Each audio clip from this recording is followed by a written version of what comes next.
how to set default speaker for calls on Samsung Galaxy S26 Ultra. So let's start the video. First of all, go to App Library. Here click on Settings app. Now in Setting, scroll down and click on Accessibility. Accessibility is here, so click on Accessibility.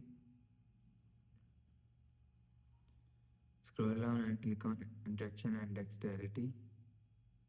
After click on Interaction and Dexterity, click on Answering and Ending Calls. After click on Answering and Ending Calls, you will see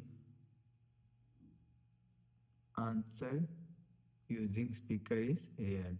So make sure turn on Answer using speaker. After turn on this button, go back to home screen. So that's how you can set default speaker for calls on Samsung Galaxy S26 Ultra. If you like the video, please subscribe. Thanks for watching.